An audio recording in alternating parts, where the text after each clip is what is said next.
Hoje faz um ano que o Supremo Tribunal Federal considerou a injúria racial imprescritível, assim como o crime de racismo.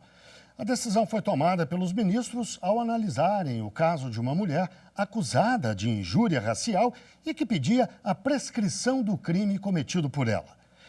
Essa decisão, que sinalizou o posicionamento do Supremo, pode ser aplicada em outros casos que acontecem por todo o país. Há 10 dias, o humorista e músico Ed Júnior foi vítima de racismo no condomínio onde mora, na zona oeste de São Paulo. Não encosta na minha cachorra. O condomínio determinou que a vizinha de Ed vai pagar uma multa 10 vezes o valor do condomínio. Ed tem sido alvo de vários ataques racistas da vizinha e do filho dela.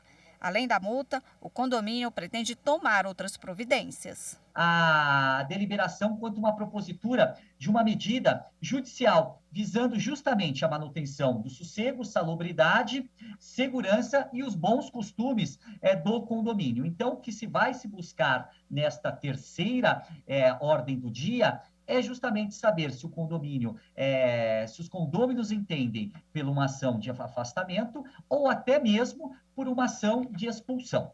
Andresa Souza também foi vítima de preconceito.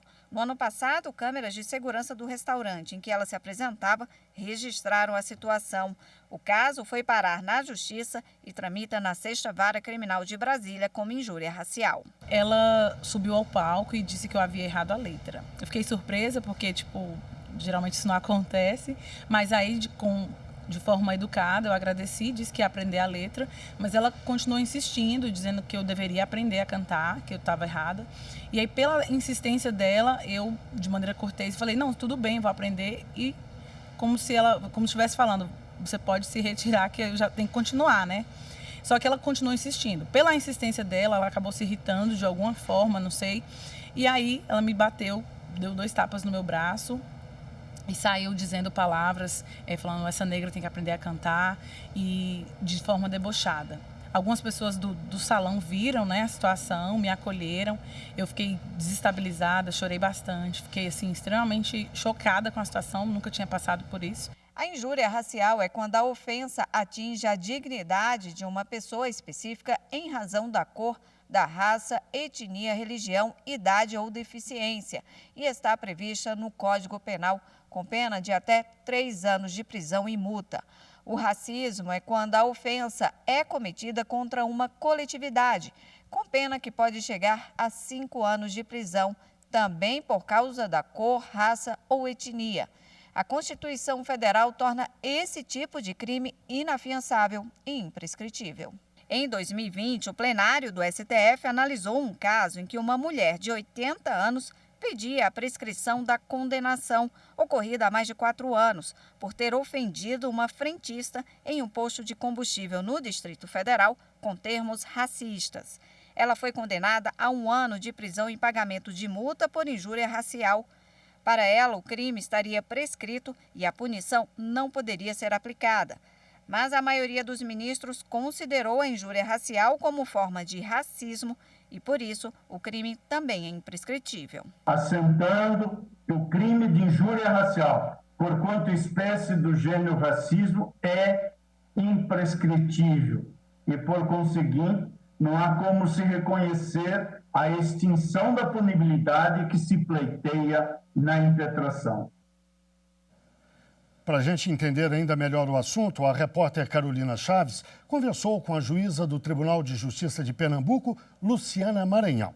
A juíza é integrante da Comissão de Igualdade Racial da Associação dos Magistrados Brasileiros. Quais as principais mudanças legislativas observadas ao longo dos anos? Após 88, com a Constituição Cidadã, que o crime de racismo crava como inafiançável e imprescritível, aí nós teremos a Lei CAO, na sequência, posteriormente a Lei 94/59, que também vai incluir ali o crime de injúria racial no Código Penal, e posteriormente nós temos toda uma legislação com o Estatuto da Igualdade Racial, que insere as mensagens de internet de conteúdo discriminatório como crime, através, é claro, né, através de uma decisão judicial para haver uma investigação, uma interdição de mensagens, e, na sequência, as leis 12.735 de 2012 e a 12.737, que alteram o Código Penal para incluir os crimes cibernéticos. É mais ou menos esse o panorama normativo sobre os crimes de racismo e contra todas as formas de discriminação. Agora, doutora Luciana, a decisão do STF citada na reportagem, né, julgou um habeas corpus e, por isso, se aplicou a um caso específico, né? Mas eu queria saber da senhora qual o alcance dessa decisão, né? Ela atinge todos os casos de injúria racial? Como é que fica?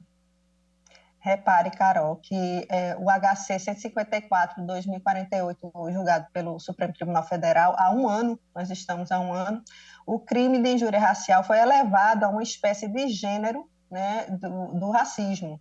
Com essa equiparação, a prática desse crime passa a ter esse vigor constitucional e que o torne prescritível e inafiançável. É importante entender que a injúria racial é um crime contra a honra, e ele ofende um bem jurídico de alguém, de uma pessoa individual. E o crime de racismo atinge uma coletividade indeterminada de indivíduos. Então, a injúria racial, por ser um crime contra a honra, obedece a uma regra geral. Ou seja, a eventual ação penal proposta, ela tem natureza privada. O ofendido é que tem que entrar com a ação e seguir adiante. Com isso, havia, à época, um prazo decadencial para a propositura dessa ação, que era de 6 meses. E, se não houvesse a propositura, esse direito subjetivo perdia sua força. Também havia outro aspecto interessante, que, mediante o ajuizamento dessa ação, correria o risco de prescrição. Essas hipóteses, principalmente o decurso do tempo, ela traz e leva, né, ao fim e ao cabo, levam à sensação de impunidade. O que traz é um evento danoso, frustrante, não só para a vítima, quanto para a sociedade em geral. Então, aí o reforço para se entender essa guinada hermenêutica que o Supremo Tribunal Federal entende por interpretar a injúria racial como uma espécie de racismo. Né? Então, o HC, no HC, é uma fixação de tese pela Suprema Corte, o que uniformiza o entendimento sobre essa legislação federal que é o Código Penal nosso. Então, o que é que acontece? Diante dessa grandeza, claro, diante da grandeza constitucional que o racismo e a injúria racial possuem. Portanto, um juiz e uma juíza, no caso de injúria racial, deverá seguir esse entendimento. Porém, se entender diferente, esse juiz ou juiz, ele assumirá, né, recairá sobre ele o ônus argumentativo do contrário. Ok, doutora. Agora, as pessoas estão mais cientes no combate ao racismo no Brasil, por isso estamos observando mais denúncias. Sim, nós vivemos numa sociedade informacional, então é impossível você descolar essa ideia de eventos que possam ocorrer, que possam ser registrados em qualquer forma de mídia, diferentemente do que ocorria no passado, que era geralmente uma coisa no privado, individual, difícil de constituir prova. Hoje em dia isso está bastante superado. Ok, doutor, é isso. Muito obrigada mais uma vez pela participação aqui na TV Justiça e discutir esse assunto muito importante e urgente para o Brasil. Muito obrigada. Eu que agradeço.